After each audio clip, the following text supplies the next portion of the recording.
Welcome, everybody. Good morning. Happy Monday to you. Welcome to the Morning Update Show. I'm your co host, Trey Holiday. And you guys know I got to do it with my guy, right? Oh, there it is, right there. Big O. What's up, Big O? Happy Monday, my Well, friend. I like the look. That's Hey, what's up. you know. Happy Monday, Trey Holiday. How are you? How was your weekend? I'm good. You know what I'm saying? I'm good. It was good. My weekend went well. A little bit of work, a little bit of relaxation with family. It was good. All right, fantastic. It was an interesting weekend over here as well. Saturday was kind of light. Yesterday though, we pulled together a discussion about cannabis. We talked about it on Friday. I think it was Friday. I was like, the Sean Kemp thing Yeah. came out, and we are like, okay, well, man, let's further explore this. And it was a real interesting panel last night, and we'll get into it more. But had some community people. You had like Aaron Bossett and Key Porter. You had Joy Hollingsworth from Hollingsworth Hemp. That's a black-owned grower, tier 3 operator. One of the best, tier 3 is the biggest operating size that you can have in the state. You had Chris King, who's a lawyer. Breon Corbray, who's in the space, all over the space. He also had Ian Eisenberg. Other people might know him as Uncle Ike.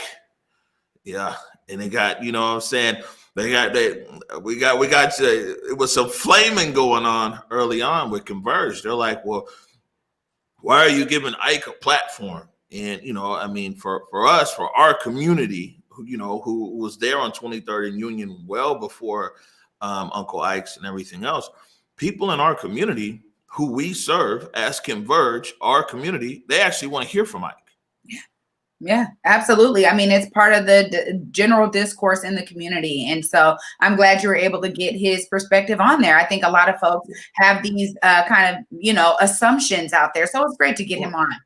Well, I mean, the thing is as well is that, man, we're here to serve the public, not here to serve special interest. And when the public's interest are our interest, and I mean that's really where it's at. And it's nothing new for Converge to have people usually who don't live in our community to tell us who our community can hear from and can't hear from, who we can put on and can't put on, man. You know what I'm saying? Is wild. And that's the purpose of our platform, because you know what? For so many years, we were those other people. Where people would be like, how you gonna put them niggas on your air? I mean, just real deal. You know what I'm saying? We've been on the other side of that and been excluded.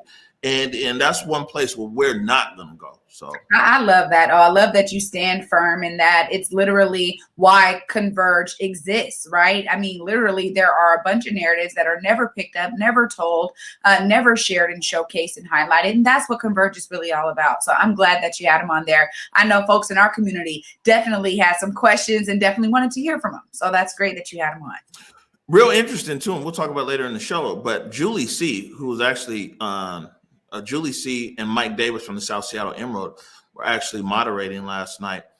And Julie C. put the KCEN demands to Ike, and Ike agreed with almost all of them.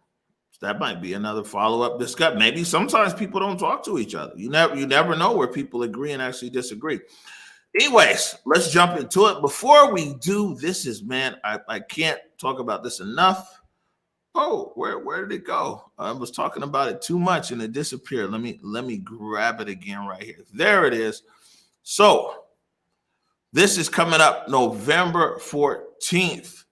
I'm really, really, really proud and excited. You guys, I really want you to go and support this.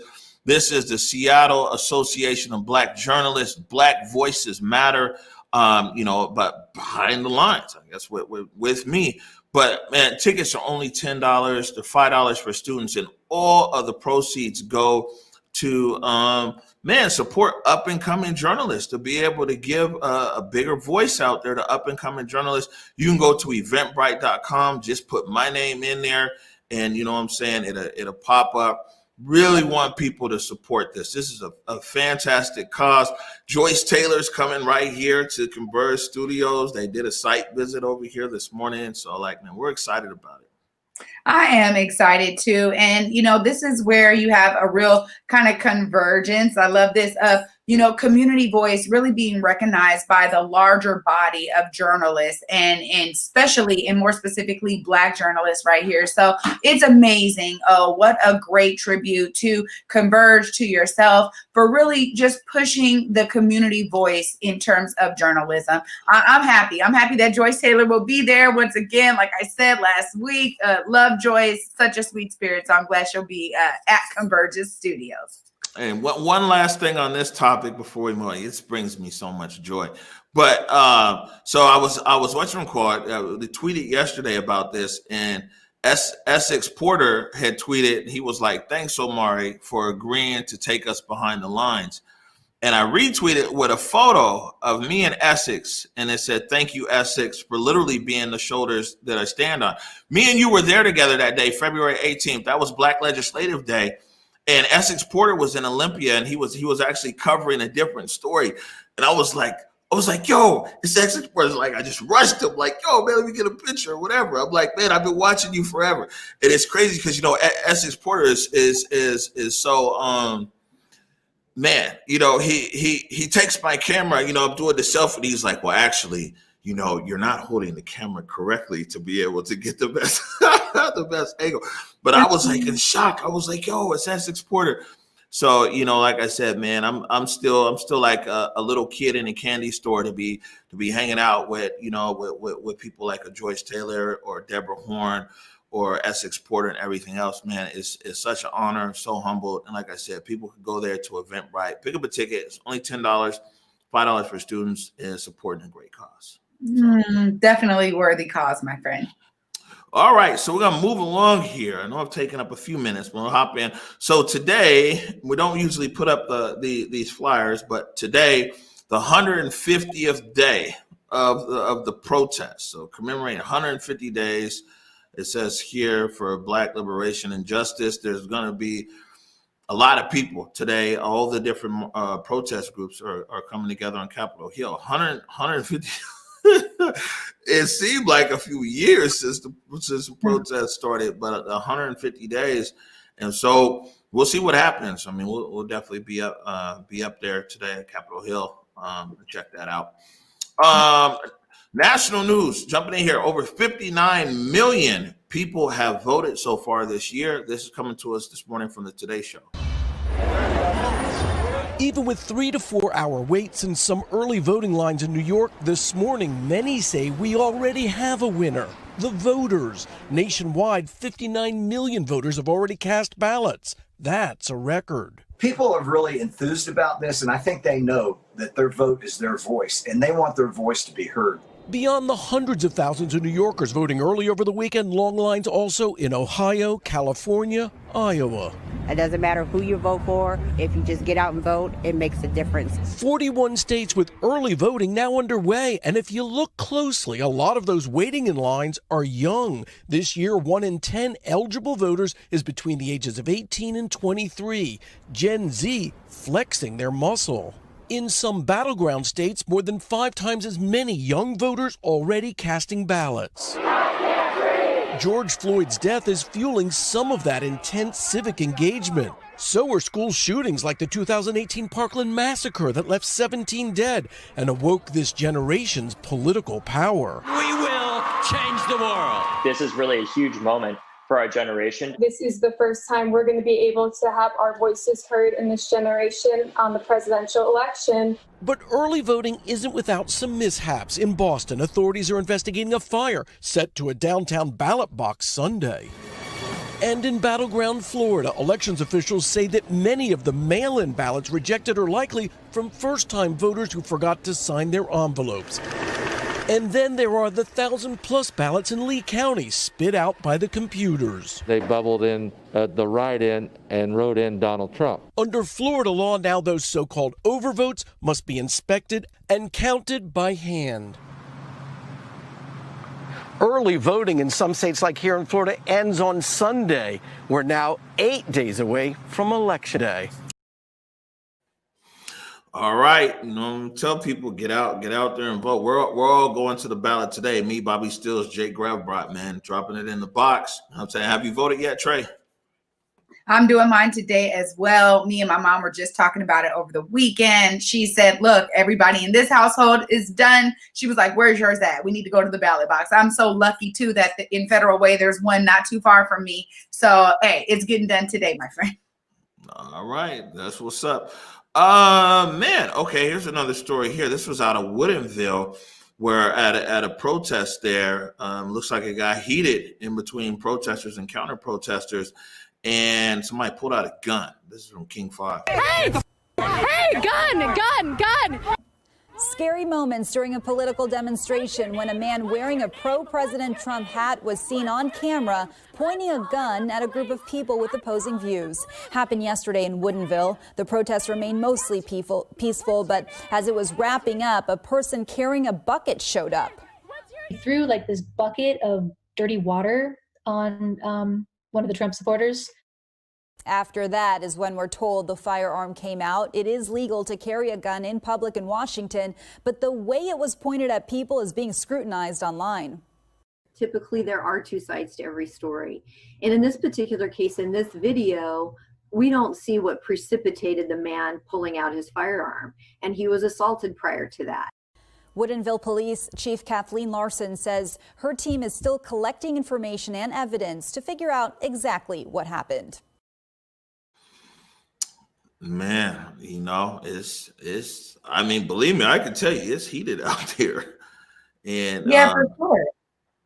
Yeah. No, I was just going to say for sure. I mean, the way that he had that gun pointed, it was like at people's faces, man. I mean, he could have caused some real damage.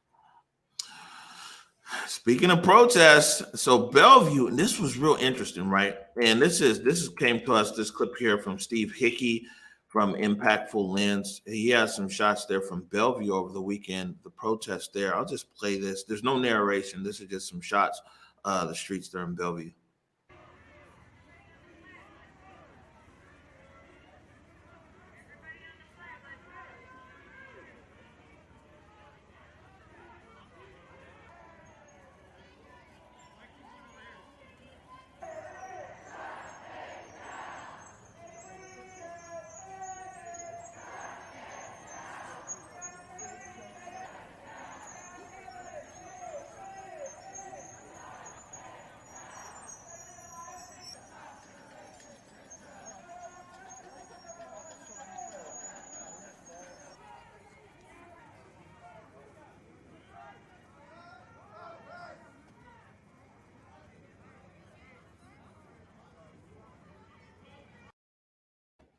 So over in Bellevue, so you had a protest going there, and it's like Bellevue, like they declared almost like some kind of emergency situation in downtown Bellevue.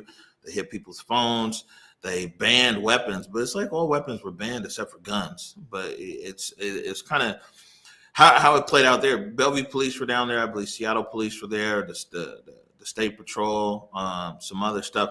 What's real interesting though, in reading up on this, right, is that the city of Bellevue were like, yo, man, we were prepared for this. They were on top of it. And in reading some of the reporting, they say that protesters came and did reconnaissance and stashed some stuff over there, some bricks or something else.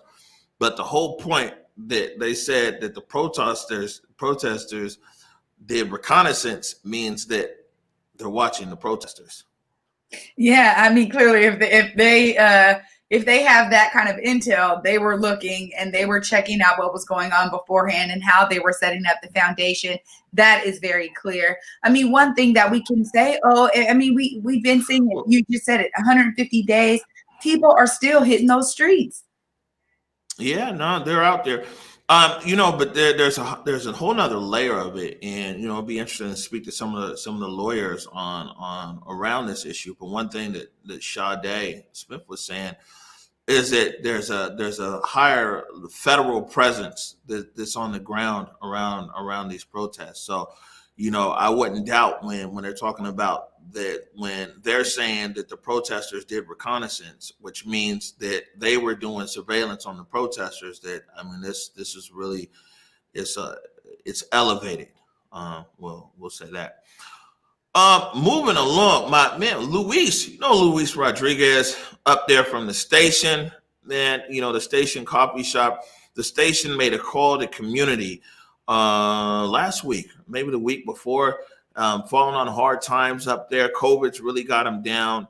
And I talked to Luis Rodriguez yesterday. I talked to him about what's going on. The full interview will be up later on today. But Luis talked about how it was real humbling, for a humbling experience for the station people. It's a big brand, a powerhouse brand, and everything else.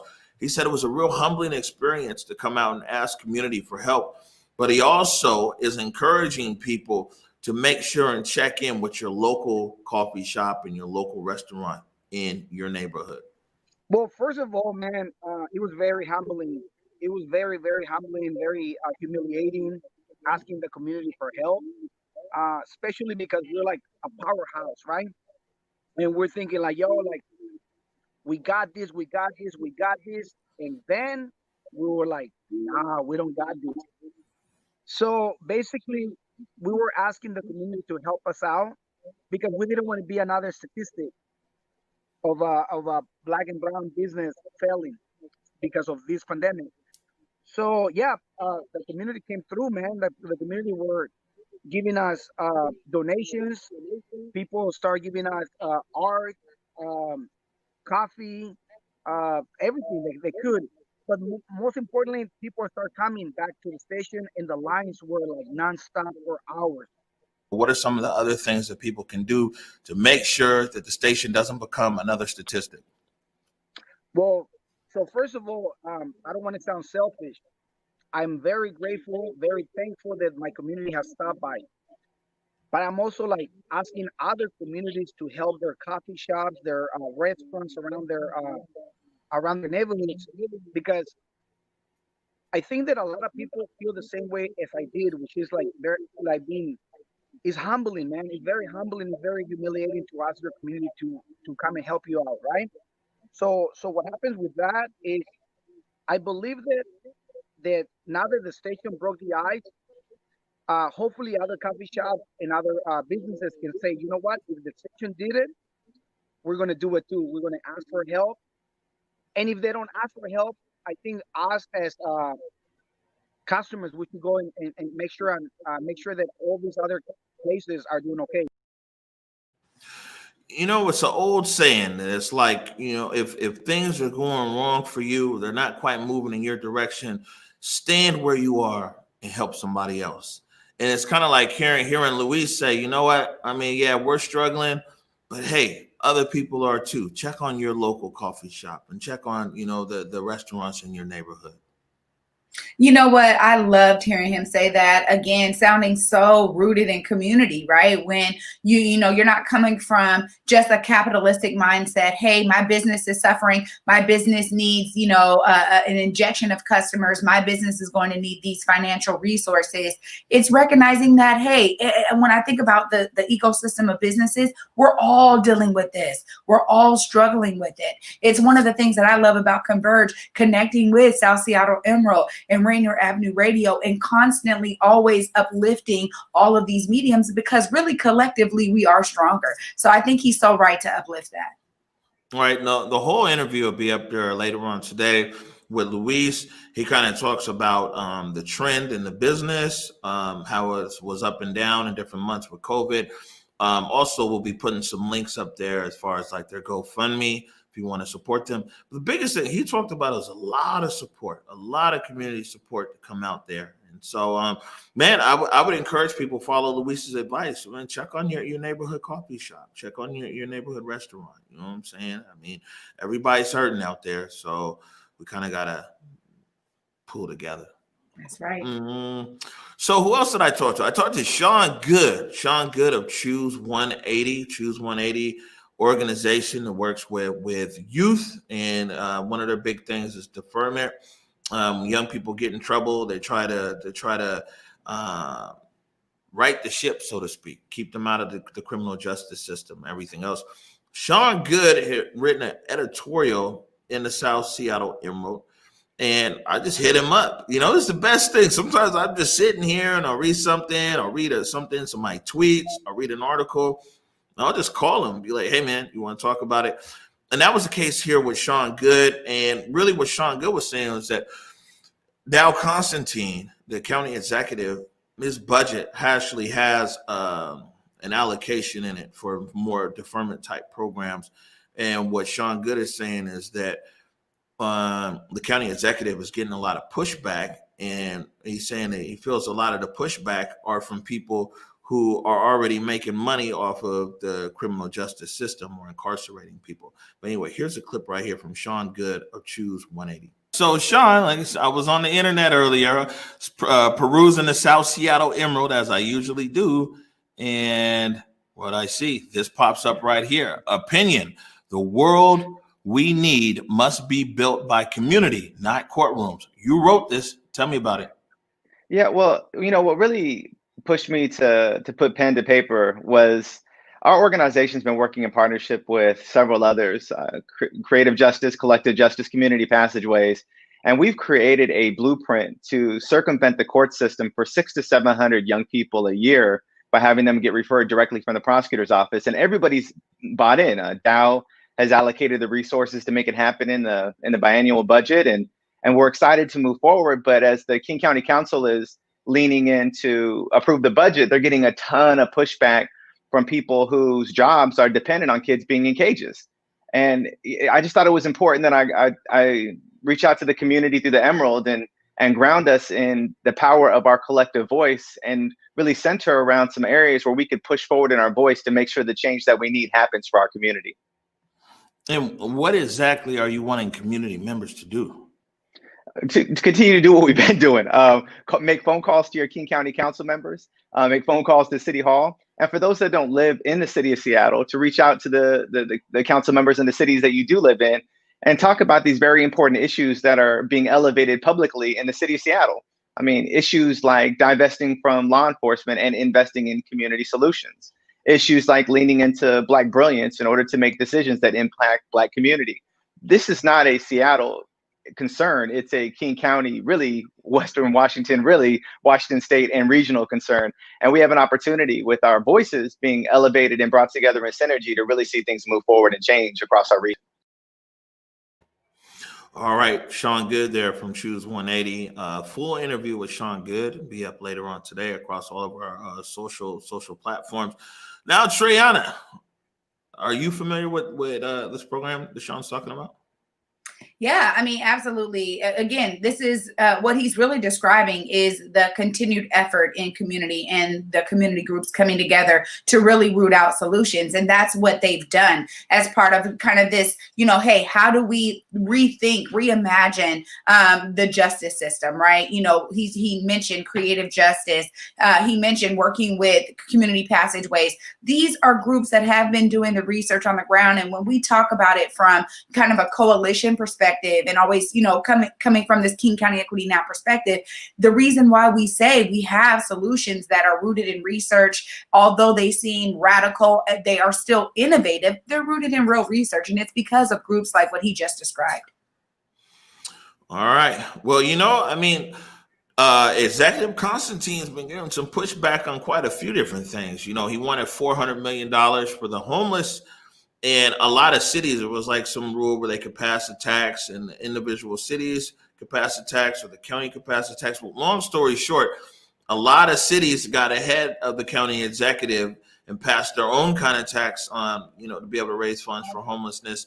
So they could circumvent the county executive and his approach with it. So it's not just this issue where the county executive is getting some pushback from different cities out there.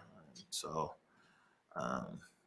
we'll see how this goes. Well, I guess we'll check back in with Sean and actually it'd be interesting to check in with some council members. I think that, of course we talk to council member Zahalai a lot. I reached out on phone, on email, and I think text with council member Balducci, who's out in Bellevue, and that was when protesters went to Balducci's home. But maybe I'll hit up Councilmember Balducci, some of the other King County council members, and see what their thoughts are. around this. Yeah, we always want to get a well-rounded approach. Oh, absolutely. Yep. And let's see, what else do we have here before we go to break? This is a good one right here. Ayron Jones. So this is a big deal. So Ayron Jones, it just broke into the top 10 in Billboard. He's in there at number 9 with his song "Take Me Away." And Ayron Jones, it's crazy. I remember like almost a decade ago at 88 Keys and different venues like that. You see Ayron Jones, man, he's stayed persistent on his music. Just on the grind, on everything else. Let me put this back up here, man. Congratulations to Ayron Jones, man. Real deal, you know what I'm saying? Billboard, he cracked the top 10, number 9. That's something definitely to celebrate, to give a lot of, props and everything else to Ayron. Yeah, congratulations, man. Anytime, we see great success, coming from our community, man, in our city, we got to big it up, got to show that love. So congratulations, Ayron, man. That's big, big, huge, huge news. Big it is. We're going to take a short break right now. When we come back, we're going to pick this cannabis conversation back up. You're watching the Morning Update Show. My parents coming over here as refugees meant that they didn't really have anything when they came to America. Having reliable healthcare and having a reliable doctor was really important. Cộng đồng của tôi, trạm y tế của tôi. 我的社区，我的诊所。Mi comunidad, mi clínica. بلشدة هي بقارها. My community, my clinic.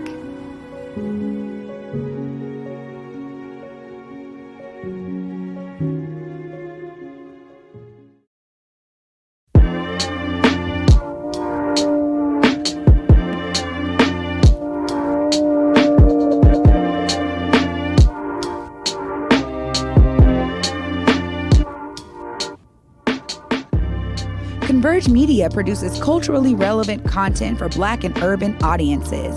Our coverage is raw, transparent, and objective, praised by community leaders, government officials, and residents.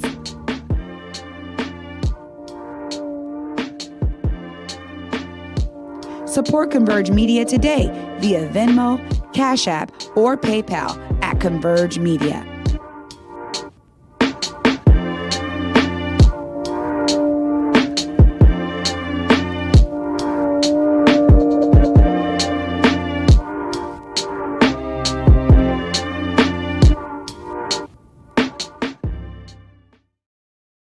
All right, welcome back to the Morning Update Show. My name is Omari Salisbury. And I am Treyana Holiday. Hey, y'all. Yay, holiday. Oh, man. Hey, so this discussion has been around cannabis and cannabis equity and all this other kinds of stuff in the state of Washington, man. And, and also news and news reporting, something that came up last night in the discussion. Sean, this, and it's unfortunate because it's so centered around Sean Kemp. And the thing is just like, as somebody born and raised here, man, who saw the rain, I got nothing but love for Sean Kemp. And it's funny because if you talk to a lot of people who are from here, they're like, man, we love Kemp. And there's a lot of people who might have transplanted here. They got, this Kemp guy, this and that. Because as a kid, you remember Sean Kemp, Gary Payton really being, that's the one thing about NBA too, which is different. The NBA players used to be in the neighborhood. You don't see no other players in the neighborhood. You know what I'm saying? The NBA players was Gary, it's Vin Baker, Sean Kemp, goes on and on. You'd find them over there getting their hair cut at Earl's. You know what I'm saying? Eating in the neighborhood and everything else. And so we all got fond memories of Sean Kemp. And so it's like all of this stuff kind of playing out around Sean Kemp is like, damn, you know what I'm saying? Yeah, absolutely. I agree. And I think that it's not about Sean Kemp. Again, I think anytime we really talk about so many of these issues, we're really talking about the system that these issues are rooted in. And, when you talked about it, you're talking about, historically speaking, we do know that there's such a thing as tokenism. It is real. We've seen it time and time again in various sectors of industry across our history. And, when you think about ownership, you were pointing out something that's very rooted in what we've known before. We don't want to see that again, right? We want to see real ownership here. And when we talk about, hey, the first Black-owned, cannabis shop, giving big shout out to Sean Kemp. We love Sean Kemp and his legacy as a NBA player in our city, but we also have to address some of these issues. And unfortunately, that was one of them. Well, the thing is, what we talked about on Friday, when we didn't really have a lot of information, but the thing was that they never had to use the black card. I mean, it's Sean used the Rain Man, like, you know what I'm saying? Especially at this time. I mean, I'm wondering who their PR agency is, because at this sensitive time where all eyes are on issues around race and equity in the city of Seattle, that's a powder keg. You know what I'm saying? Like, they didn't even have to say like Black owned. All they had to do was say it's the Rain Man. And everybody would be like, yeah, what's up? You know what I'm saying? I don't smoke. I don't indulge. I definitely support, though. Like, yeah, let's go support. But, man, these guys, for reasons best known to them, wanted to throw out the Black owned this and that. And it's really, and also in the press release, it said, like, they hope to inspire other people of color to get involved in the cannabis industry, which is kind of disingenuous because people of color have been involved in the industry for years. The system is just stacked against them. So, I mean, they've been in the industry. But all of this sparked a lot of conversation last night, man, a real lively discussion. But what everybody came to a consensus of early on, whether it's Joy Hollingsworth, whether it was Aaron Bossett, whether it was Ian, Uncle Ike, is that, man, the system isn't really fair. And because of that, it's a lot of people who get shut out. Black people get shut out the system. Yeah, period, point blank. And so what you just talked about is so true. When you hear, a PR firm wanting to take this angle, ultimately saying that they hope to inspire, opening the door for, my thing is how are they going to do that? How are you ushering in a pathway? How are you mentoring the next bud grower, the next owner of these types of businesses to make sure that how are you ensuring that maybe you can support a license for the next generation? That's what I'm wondering. What are you actually doing versus just kind of putting out some great PR spin to say that you're hoping to inspire? There's actually some things you can do to provide real cannabis equity right now and get Black people licenses so that they can become business owners in that industry. Well, the irony of this is that Sean Kemp very well might be an owner in the business, but I mean, the license ain't out. You know what I'm saying? Is he going to be an owner in the license? And that's also what comes across disingenuous is that, like, when for us guys that have been watching this battle for Black community to have a real stake in the cannabis industry, we see ownership as Black man applies for license, Black person, you know what I'm saying? Thank you. Yes. Applies for license is approved by state. They go into, city or municipality or whatever, they open shop. That's really kind of what we're looking for. We're looking for somebody to go A to Z through the system. And then it's like, yo, this is what it is. But the other thing is Main Street Marijuana, Kemp's partners in this, that's like the biggest operation in the state. So it's like, instead of hoping that Sean Kemp inspires, why don't the owners of Main Street Marijuana go down there to the legislature and demand? They paid $55 million in excise tax into the state of Washington last year. You don't think Main Street Marijuana, who paid $55 million and don't have a standing down there in Olympia? You know what I'm saying? Like, why does it take Sean Kemp to inspire when this is like, man, money talks? That's the biggest cannabis operation in the state of Washington. Has Main Street, instead of hoping that Sean Kemp inspires, has Main Street Marijuana come and met with AB, with the Black Cannabis Commission? How, instead of inspiring, how about you lead? You see what I'm saying? I mean, this is what we're talking about. Yeah, I think that the community members are done with a lot of this surface level action. And ultimately, this action has to result in real ownership, real economic power, real equity. And that's what people are talking about. What you're describing right now is exactly goes back to a lot of that kind of tokenism. And hey, let's get Sean Kemp. My question for them is, you guys have been working in this space. If you guys just paid $55 million in excise tax, tax, then you guys actually have a full understanding of the disparities that lie in your industry. What are you doing to change those disparities? How are you using your influence, your power, your authority, your name, your brand? How are you using that to usher in innovation so that Black folks who have literally historically been browbeat by marijuana charges, and even more historically in the Central District and South End, how are you making sure that those business owners, that those interested folks are getting that pathway? That's what they should be doing right now. Yeah, I mean, was since Main Street Marijuana and Hamdi Ramsey and the owners over there, since they want to take a foray into encouraging Black people and people of color to join the industry, well, man, let's encourage you to break bread. You guys opening this shop over here, you know what I'm saying? Put your money where your mouth is. They got it, you know what I'm saying? I'm sure they're already doing things like most cannabis companies are. They're trying to do support this and that. But man, you know, come on to the show. Let's talk about it. Where are your efforts at? Where's it gonna be beyond press releases, where you guys try to suck all the air out the room? Let me tell you how they sucked all the air out the room. Let me play this here. You know what I'm saying? Twitter, Yahoo Sports, you know, Cannabis Business Executive, Afrotech, Vlad TV, Tacoma News Tribune, Seattle Times. All of them. First Black-owned dispensary. You want to take all the air out the room with my friend. Welcome to the party. You know what I'm saying? Sean Kemp, Main Street Marijuana, welcome to the party. Let's talk about it. Yeah, and you know what? I think you're also really pointing to a deeper issue here. Seattle has no real platform for cannabis equity. There's nothing going on in Washington State that is really like, hey, we're going to close these disparity gaps. We're going to actually provide programs. We have a lot to learn. Oakland is doing this. We have folks out in Denver doing this. There is actual state legislation that understands these disparities and also furthermore wants to repair previous damages to specifically the Black community and those who were historically targeted for marijuana charges in specific zip code areas. There is so much that Seattle and Washington State can learn from in terms of what's being done nationally. And that's also a part of this, though.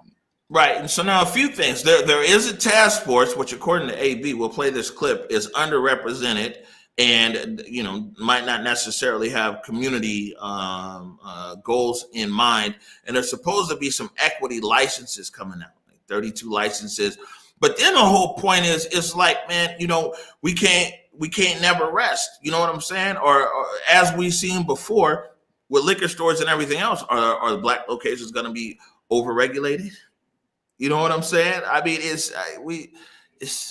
well, I'll say this, man. One thing we can learn, I mean, with these equity licenses, is great to hear that, and I'm sure you got a lot more in your interview with this cannabis equity team yesterday. But one thing I think we can also learn from too, Oakland does it really well, where they pair a new business with an established business, and there's these partnership agreements that they have to create that showcase, look, what we're going to do as an established business, we're going to give them all of the knowledge that we have that help us be successful. We're going to help this new business become successful. And maybe that's something that we can also pick up on.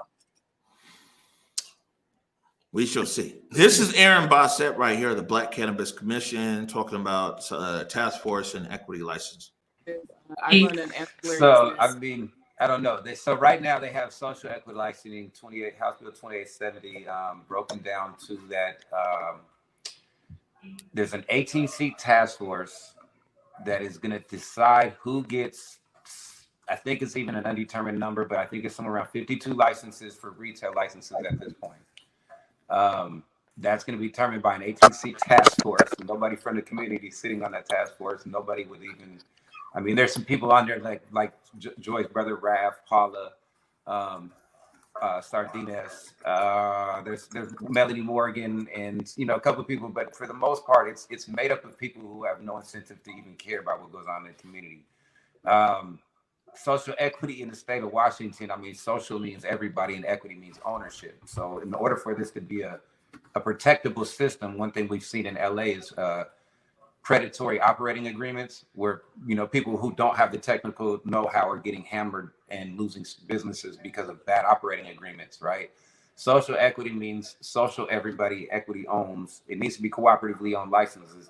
And that's the only way you're going to be able to protect these social equity licenses from predatory lenders, investors, the industry as a whole. Man, it was real educational last night.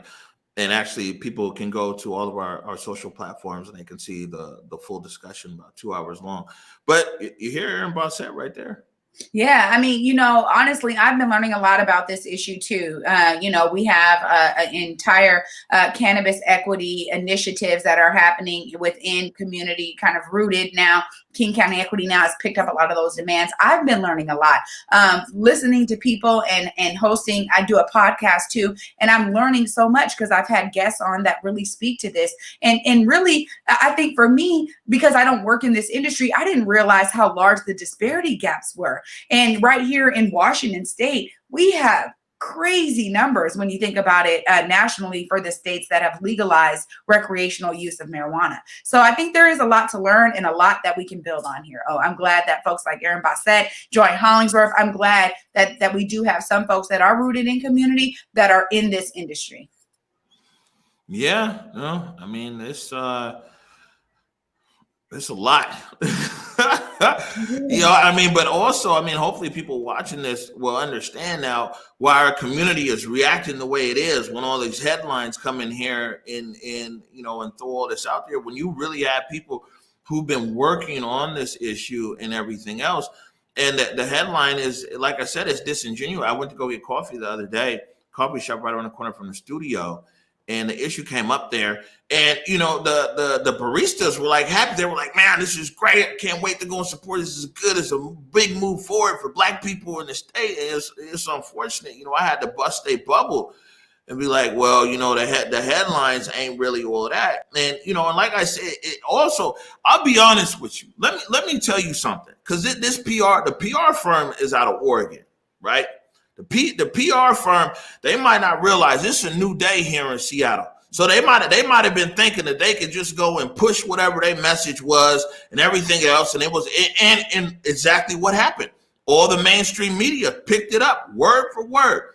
They forgot about little people, kind of like Converge Media and in the South Seattle Emerald. You know what I'm saying? They forgot that we out here on the job. And so I assume that down there in Portland, wherever their PR firm is in Oregon, that they sent all this stuff out thinking that exactly what's going to happen, that the mainstream media was going to pick up the story and run with it, and that nobody would say anything.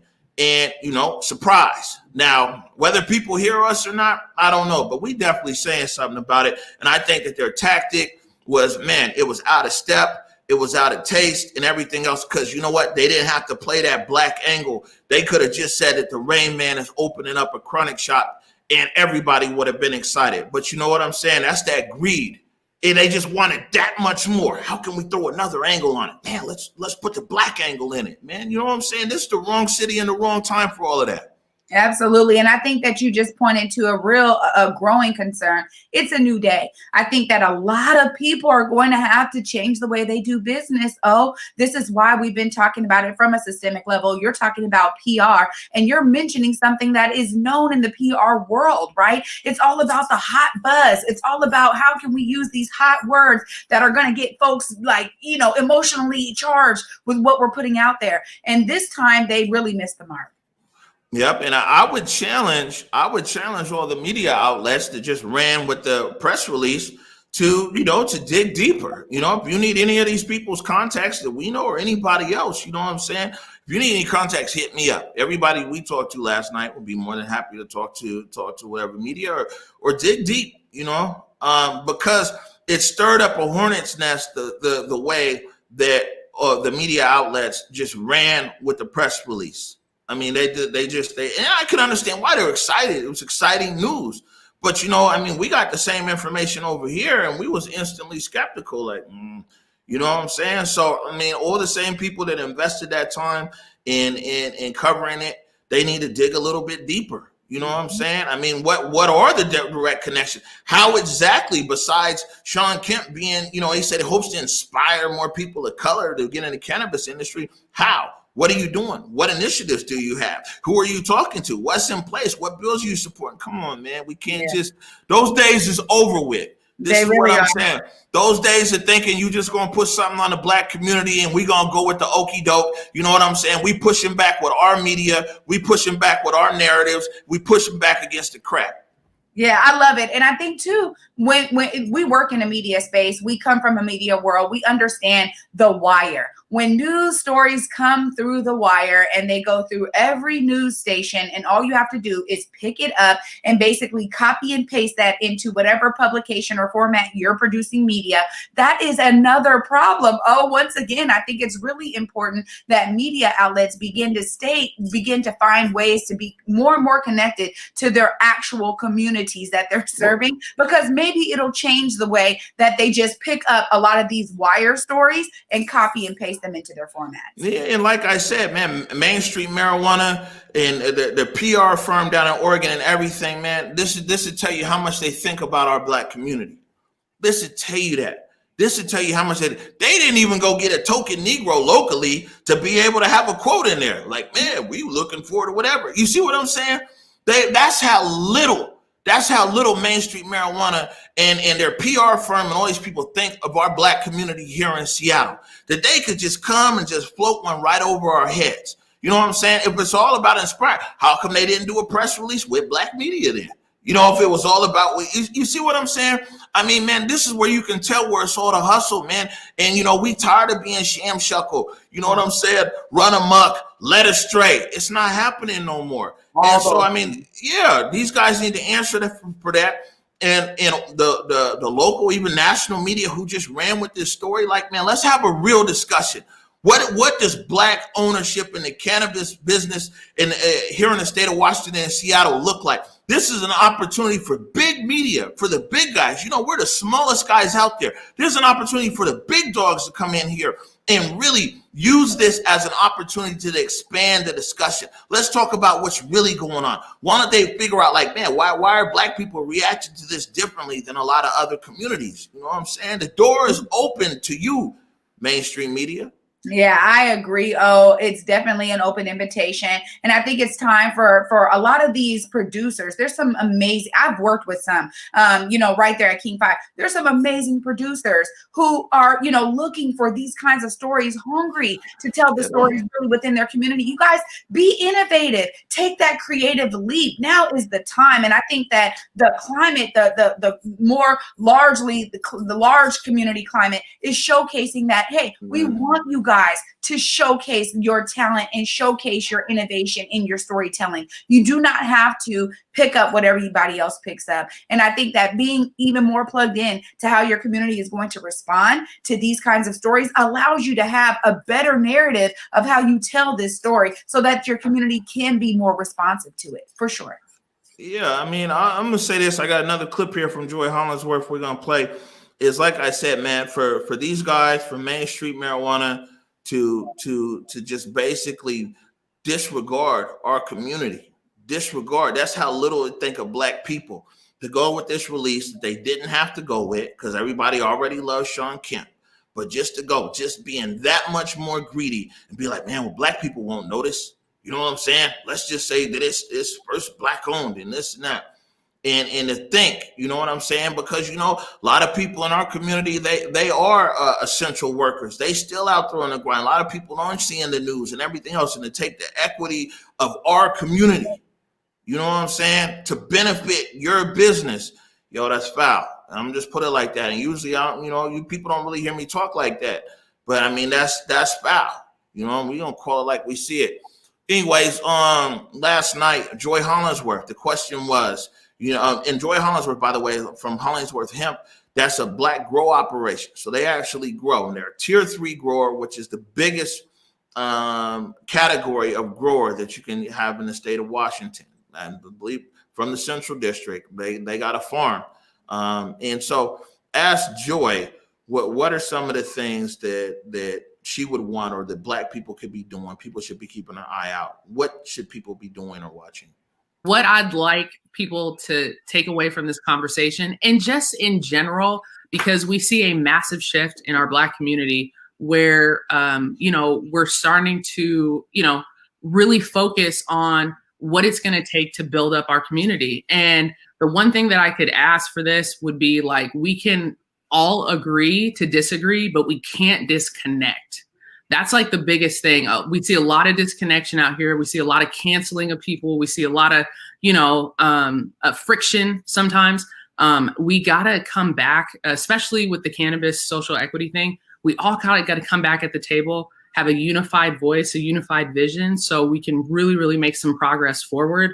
That's what's going to continue to focus. If you're out there trying to get into the cannabis industry, stay tuned, because the Social Equity Task Force is going to be coming out with information. City of Seattle. You can follow, the Black Cannabis Commission, and you can also check in with Paula Sardines. She's on the commission. She's one of the commissioner for the African American Affairs. If you just look her up, you can shoot her an email and get more information.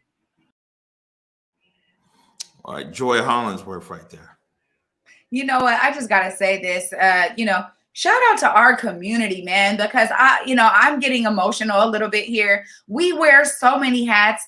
I watched Joy hold it down at the emergency feeding program and, holding that whole warehouse of food. And they help out so many people, so many folks in the community by dishing out all these meals, the prepared boxes, and to see her wearing dual hats here, fighting for cannabis equity. This is what it looks like. Oh, this is what our community is fueled by. It's fueled by folks like yourself who not only create a company like Converge Media to usher in our narratives in community that never get spotlight, but you also said, look, I'm also here to be a mentor to the next generation. This is what I'm talking about. Our community shows up and shows out every day. And I just had to give a huge shout out to Joy Hollingsworth for her work in community, to see her wearing both hats like this and to see her speaking up about us staying connected to the issues is super key right now. Oh, I'm inspired, man.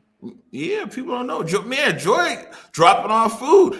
You know what I'm saying? It's like, for the hungry, for, the different feeding programs, everything. You're right. Several hats in the community. Yeah, we do what's needed for our community, period. And that's what I'm talking about here. You know what I'm saying?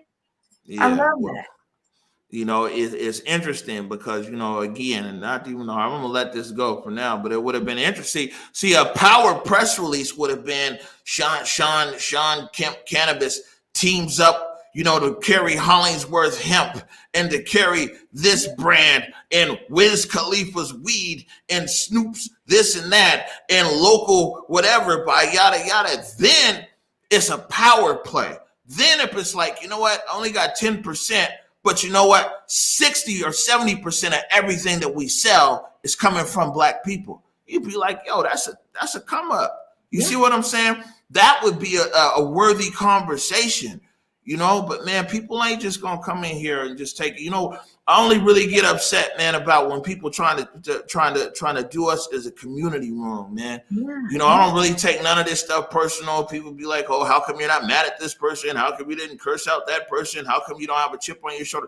My chip, man, the community's on my shoulder. The community's on my back. And that's what gets me riled up about when people want to take advantage of our community and what little equity that we got, that our parents and our grandparents and Big Mama and them built up. You know what I'm saying? You ain't just gonna come in here and just run with the name Black and everybody, oh, yes, boss, we so happy right now. Woo, no. Come on, man. These days is over with. Yeah, and I'll say this too, because we offered, when we first broke this story last week, you offered Sean Kemp, you said, look, come right here on Converge Media. I'll even take it a step further and say to Sean Kemp and the company, if they need help in this area, if they need to get connected to community, use us as an outlet. We, like you said, you're connected. We got Aaron Bossett, Joy Hollingsworth. There's many people who've been working on cannabis equity and really specifically getting Black folks into the industry. If you are looking to do that, if you're looking to take on any of the suggestions that Omari just gave today, let's also open that up for you guys, because it seems like you guys really need some help guided by community. But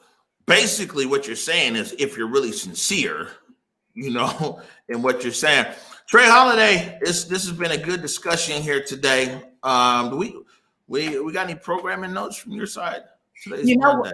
Yeah, it's just Monday, so we still got several days in the week. We're gonna have chats with Trey this Friday, working on it, and I also want to publicly send some real love to our original director, DQ Daryl, Dancing in the Rain. We're just sending you all of the love, brother, and all of the healing and light and love and light. So missing him so much, but just wanted to publicly send him some love. And people should know there would be no morning update show like you know it without Daryl Glover from Dancing in the Rain Media. When the day of the governor really shut the whole state down back in March with COVID, I called Daryl that night and I said, bro, you got the live streaming stuff. We got to do a live show so we can update people in our community about COVID. You know what I'm saying? Because it was so much information. It was like drinking out of a fire hydrant. Yeah. And Daryl, without delay, never asked for anything, never asked for any payment or anything. I told him, I said, we can't pay you anyway. We ain't got nothing. But I was like, we got to do a show every day to be able to update our community. And he brought his streaming equipment and come every single day he was in South King County every single day. There wouldn't be a morning show without Daryl Glover, without DQ, where, man, we're sending you lots of prayers and everything, man. Real deal. We love you. All right, Trey Holiday, I'm standing over here. All righty, I'm doing it. I just got a little easy stool. So there we go. Nice and simple. Let me readjust over here. All right, until tomorrow at listen, another reminder here. Vote. Come on, man, quit playing. Get out there and vote. Get this ballot in here. This is the most important thing that you could be doing. Make sure you vote. If you've already voted, make sure all your friends have voted. Let's get it to the ballot box, right? Right, absolutely. All right. Until tomorrow at 11 a.m. Peace. Lift every voice and sing till earth in heaven ring with the harmonies of liberty. Let our rejoicing rise as the listening skies. Let it resound loud as the rolling sea.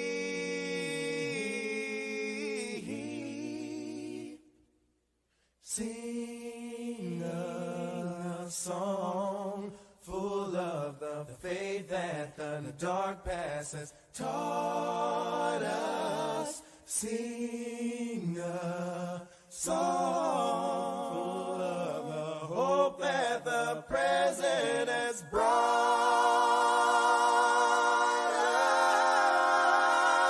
us.